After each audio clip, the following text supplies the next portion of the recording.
안녕하세요, 데이브입니다. 2020년 US 오픈의 프랑스 오픈까지 마무리되며 굵직한 테니스 대회는 모두 막을 내렸고 현재 유럽 각지에서는 ATP 시리즈가 개최되고 있습니다. 연말에 있을 ATP 파이널에 올라갈 8명의 선수들을 추리기 위한 막바지 작업이 한창인 셈이죠. 그중 지난주 벨기에 앤트워프에서 마무리된 ATP 250 시리즈인 유러피언 오픈은 판정의 가장 중요한 장치인 호크아이가 없는 대회로 진행되었고 결승전에서 프랑스의 우고 움베르가 호주의 신성 알렉스 드미노를 꺾고 생애 첫 ATP 투어에서 트로피를 거머쥐었습니다. 테니스 경기에 있어 호크아이가 없다는 것은 심판의 더욱 정밀한 판정이 요구될 뿐만 아니라 선수들 또한 챌린지 기회가 없기 때문에 심리적 부담감을 잘 관리해야 할 텐데요. 이번 영상에서는 테니스에서 이러한 판정이 어떤 역할을 가지고 있는지, 또 경기에 얼마나 큰 영향을 미치는지 과거 흥미로운 경기를 통해 들여다보고자 합니다. 지난해 펼쳐진 호주 오픈 4라운드에서는 얼마 전 US 오픈 4강에 올랐던 까리뇨 부스타와 일본의 테니스 국민 영웅 니시코리 케이가 맞붙었습니다. 이들 모두 기복이 크지 않고 또 꾸준한 경기력이 장점인 랠리형 선수들인데요. 비슷한 성향만큼이나 스코어 또한 한치 오차 없이 똑같은 점수를 나눠 가지며 경기를 5세트 타이브레이크까지 끌고 왔습니다. 여기서 재밌는 점은 당시 호주 오픈에서는 5세트 타이브레이크일 경우 먼저 10점을 가져가는 선수가 이기는 흥미로운 방식을 도입했었는데요. 타이브레이크가 계속됨으로써 발생할 수 있는 선수의 부상 등을 방지하기 위한 방식이었지만 이 경기에서는 도리어 이런 방식이 흥미로운 결과를 불러오고 말았습니다. 8대5 까리뇨 부스타의 리드 상황. 기존의 방식대로라면 이미 까리뇨 부스타의 승리로 끝났을 상황이지만 바뀐 규정에 의해 두 선수 모두 극한의 경기를 이어가고 있었습니다. 이때 까리뇨 부스타의 포핸드 다운 더 라인이 네트를 맞고 니시코리의 코트에 떨어집니다. 라인에 살짝 걸친 그의 공을 보고 라인 엄파이어는 조금 늦게 아웃콜을 부르게 되는데요. 아웃콜과 거의 동일한 시점에 니시코리는 공을 쳐내어 득점을 만들어냈고 까리뇨 부스타는 아웃콜 때문이었는지 방어를 제대로 못하게 됩니다. 하지만 선심의 아웃콜에도 불구하고 체어 엄파이어는 니시코리의 득점을 인정하는데요. 이에 까리뇨 부스타는 선심의 아웃콜에 대한 챌린지를 신청합니다. 자, 그리고 호크아이에 의해 그의 공은 라인에 선명하게 떨어진 게 확인되었죠.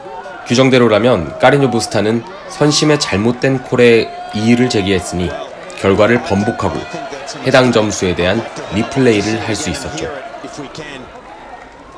하지만 주심은 그대로 니시코리의 득점을 인정합니다. 화면에서도 알 수 있듯 니시코리가 백핸드 공격을 할 때 까리뇨 부스타는 이미 그 공을 받을 수 없는 위치에까지 와 있긴 합니다. 까리뇨 부스타는 선심의 아웃콜이 미세하게나마 니시코리의 스윙 이전에 불렸으므로 규정에 의해 선심의 잘못된 판정이 경기를 방해했다고 주장합니다. 챌린지 신청 결과 또한 공이 코트 안으로 들어왔었으므로 재경기를 해야 한다고 주장하죠. 국제테니스연맹 ITF의 규정집에도 이같이 선수가 컨트롤할 수 없는 외부 요인에 의해 방해를 받았을 경우 해당 포인트는 재경기를 해야 한다고 명시되어 있습니다. 하지만 주심은 선심의 잘못된 아웃콜이 있었다 하더라도 경기 결과를 번복하지 않습니다. 여기서 또 다른 규정이 작용하는데요. 바로 주심은 선심의 판정을 기각할 권리가 있다는 것입니다.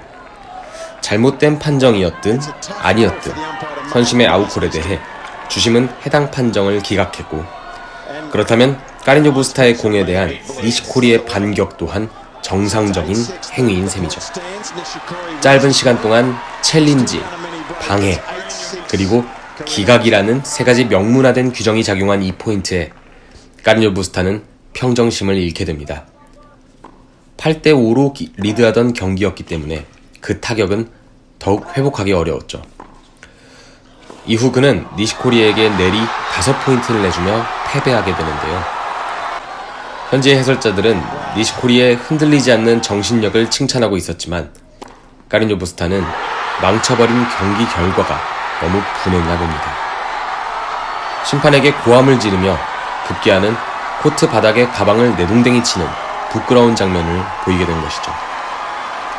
물론 경기 이후 기자회견에서 카린조 부스타는 자신의 잘못을 인정하며 제정신이 아니었음을 시인하고 무리한 행동을 사과했지만 5세트까지 한치의 양보도 없던 접전 속에서 테니스 판정이 경기에 얼마나 큰 영향을 가져올 수 있으며 그렇기 때문에 심판의 판정 하나하나가 얼마나 정확해야 하는지를 가늠하게 하는 흥미로운 경기를 볼 수 있었습니다.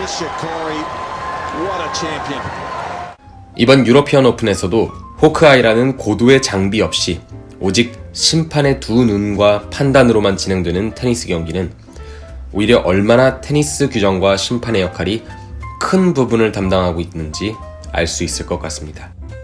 이번 영상을 통해 테니스의 매력은 완전 무결함을 추구하는 데 있는 것이 아니라 인간의 불완전함과 그들이 만든 규정을 통해 온전한 경기를 추구하는 노력에 있는 것이라는 생각이 듭니다. 이번 영상도 끝까지 시청해주셔서 고맙습니다. 다음 영상에서 뵐게요.